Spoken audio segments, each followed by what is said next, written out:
بسم اللہ الرحمن الرحیم۔ السلام علیکم ورحمۃ اللہ وبرکاتہ۔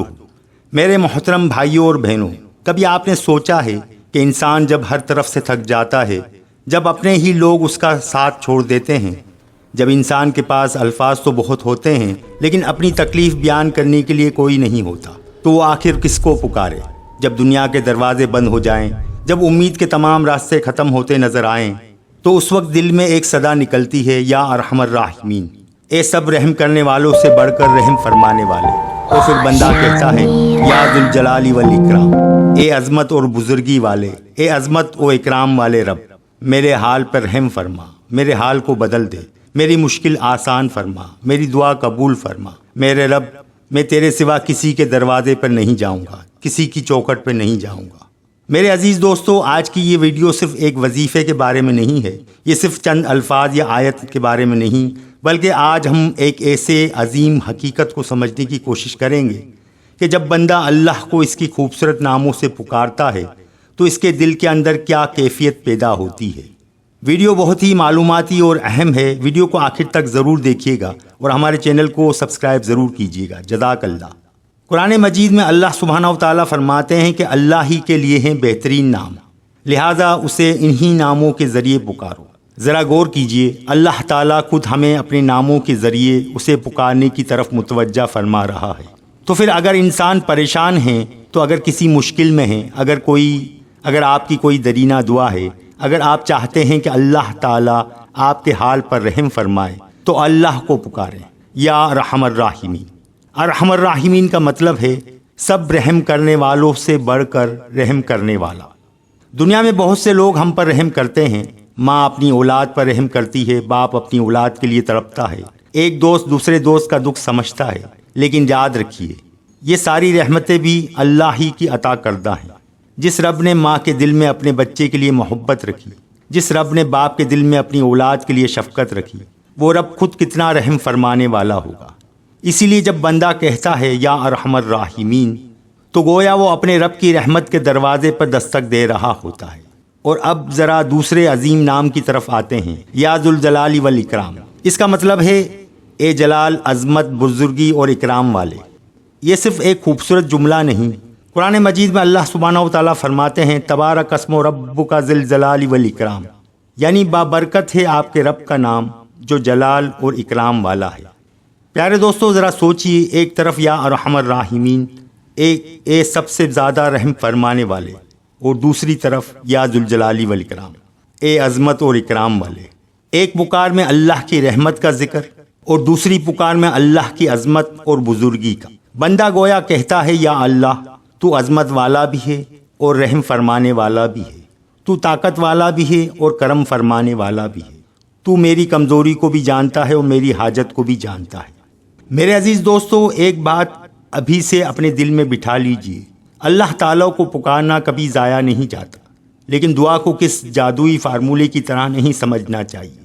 ہم اللہ کو اس کے ناموں سے پکارتے ہیں، اس کی رحمت پر یقین رکھتے ہیں، اپنی حاجت مانگتے ہیں اور پھر نتیجہ اپنے رب کے سپرد کر دیتے ہیں، کیونکہ ہمارا رب جانتا ہے کہ ہمارے لیے کیا بہتر ہے۔ ہم صرف اپنی خواہش دیکھتے ہیں، لیکن اللہ ہمارا ماضی بھی جانتا ہے، ہمارا حال بھی جانتا ہے اور ہمارا مستقبل بھی جانتا ہے۔ اب ذرا اپنے دل پر ہاتھ رکھ کر سوچیں، آپ کی وہ کون سی دعا ہے جو آپ نے سب سے زیادہ رو رو کر مانگی ہو؟ وہ کون سی خواہش ہے جس کے لیے آپ بھی انتظار کر رہے ہوں؟ وہ کون سی پریشانی ہے جس کے بارے میں آپ کسی کو نہیں بتاتے؟ وہ کون سا درد ہے جسے صرف اللہ جانتا ہے؟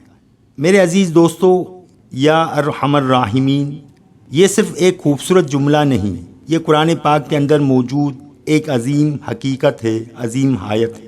اللہ تعالیٰ نے حضرت ایوب علیہ السلام کی دعا کو قرآن میں محفوظ فرمایا ہے۔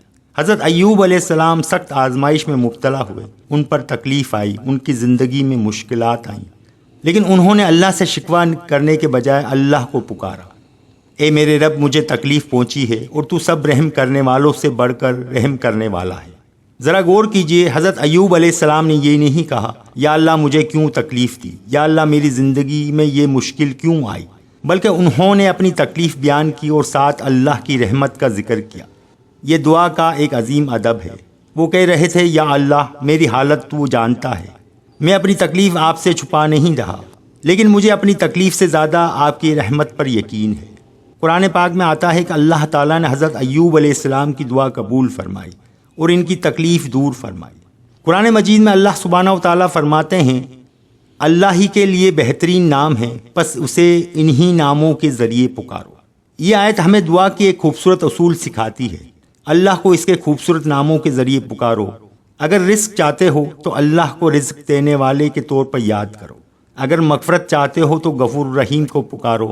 اگر مشکل دور کروانی ہے تو اس قادر متعلق کو پکارو جو ہر چیز پر قادر ہے۔ اگر تمہیں اللہ کی رحمت چاہیے تو کہو یا ارحم الراحمین، اے سب رحم کرنے والوں سے بڑھ کر رحم فرمانے والے۔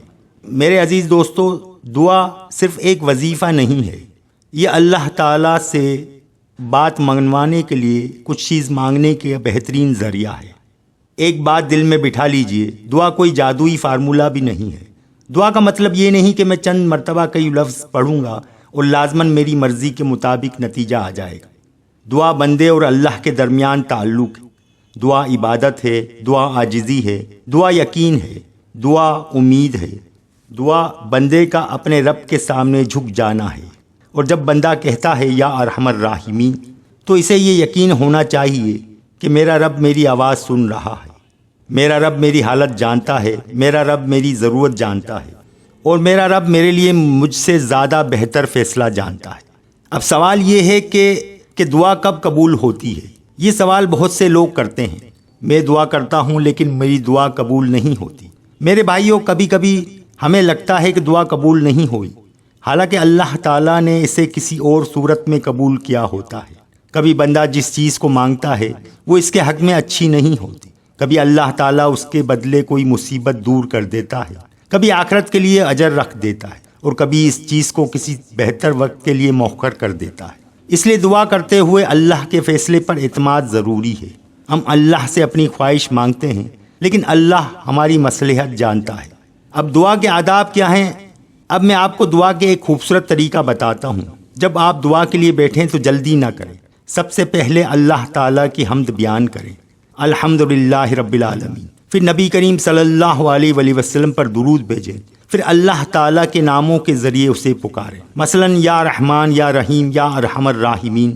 پھر اپنے گناہوں کا اعتراف کریں، پھر اپنی ضروریات بیان کریں، پھر اپنے والدین کے لیے دعا کریں، اپنی اولاد کے لیے دعا کریں، اپنے گھر کے لیے دعا کریں، اپنی آخرت کے لیے دعا کریں، اور پھر اپنے دل کی وہ بات اللہ کے سامنے رکھ دیں جو شاید آپ کسی انسان کے سامنے نہیں رکھ سکتے۔ اگر کسی کے گھر میں رزق کی تنگی ہے تو وہ اللہ کو پکارے، لیکن صرف الفاظ نہ پڑھے بلکہ حلال رزق کی کوشش بھی کرے، اللہ پر توکل بھی کرے، حرام سے بچے، اپنے معاملات درست کرے، اور پھر کہے یا ارحم الراحمین، اے اللہ میرے رزق میں برکت عطا فرما، میرے لیے حلال راستے کھول دے، میرے گھر کی ضرورتیں پوری فرما، میرے ہاتھ کو لوگوں کے سامنے پھیلانے سے بچا، اور مجھے ایسا رزق عطا فرما جس میں دنیا کی بھلائی بھی ہو اور آخرت کی بھلائی بھی۔ جب گھر میں بیماری ہو، اگر کوئی بیمار ہے تو علاج ضرور کرے، دوا بھی لے، ڈاکٹر سے رجوع بھی کرے، اور ساتھ اللہ سے دعا بھی کرے، اور کہے یا ارحم الراحمین، تو ہی شفا دینے والا ہے، میرے جسم پر رحم فرما، میری بیماری کو میرے لیے گناہوں کا کفارہ بنا دے، مجھے صحت عطا فرما، اور اگر میرے لیے اس بیماری میں کوئی بھلائی ہے تو مجھے صبر عطا فرما۔ یہ دعا کا حسن ہے۔ ہم اللہ سے شفا مانگتے ہیں مگر ساتھ اللہ کے فیصلے پر راضی بھی رہنے کی دعا کرتے ہیں۔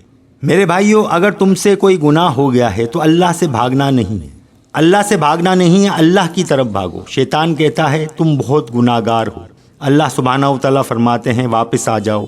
شیطان کہتا ہے کہ تمہاری توبہ کیسے قبول ہوگی، اللہ کی رحمت امید دلاتی ہے، واپس آؤ۔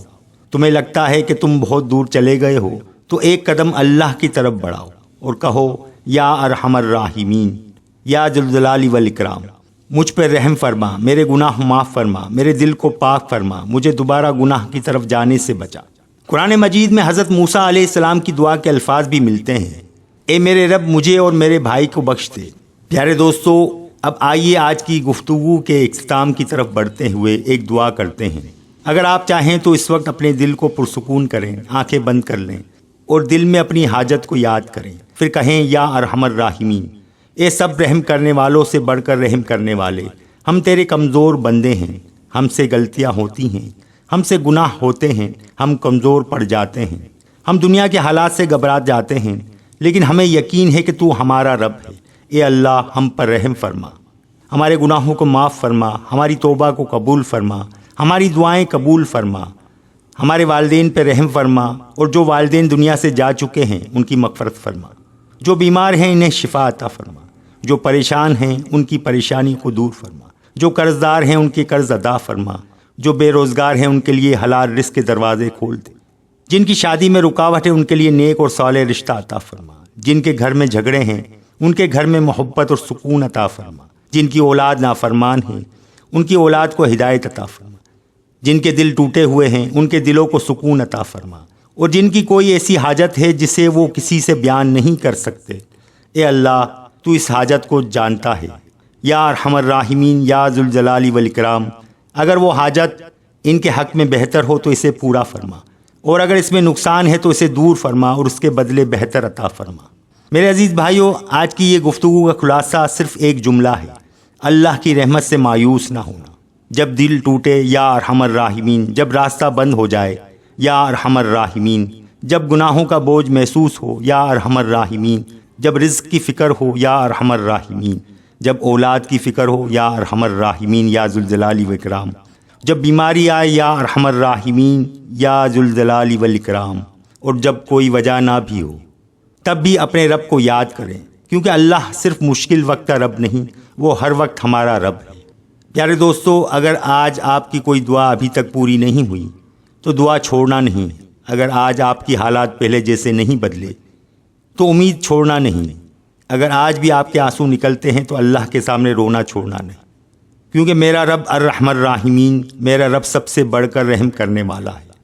میں اس کے دروازے سے واپس نہیں جاؤں گا، میں مانگتا رہوں گا، میں دعا کرتا رہوں گا، میں توبہ کرتا رہوں گا، اور میں اس دن کا انتظار کروں گا جب میرا رب میری زندگی کی وہ گرہیں کھول دے گا جنہیں میں آج اپنی طاقت سے نہیں کھول سکتا۔ آخر میں ایک بار دل سے کہیں: یا ارحم الراحمین، ہم پر رحم فرما، ہماری لغزشوں سے درگزر فرما، ہماری دعاؤں کو قبول فرما، ہمیں ایمان پر زندہ رکھ، ایمان پر موت عطا فرما، اور قیامت کے دن اپنی رحمت کے سائے میں جگہ عطا فرما۔ آمین یا رب العالمین۔ تو معزز سامعین، اپنے میزبان جاوید عیسانی کو اجازت دیجیے۔ ویڈیو کو لائک اور سبسکرائب ضرور کیجیے گا۔ انشاءاللہ تعالیٰ پھر ملیں گے نیکسٹ ویڈیو میں، تب تک کے لیے اللہ حافظ۔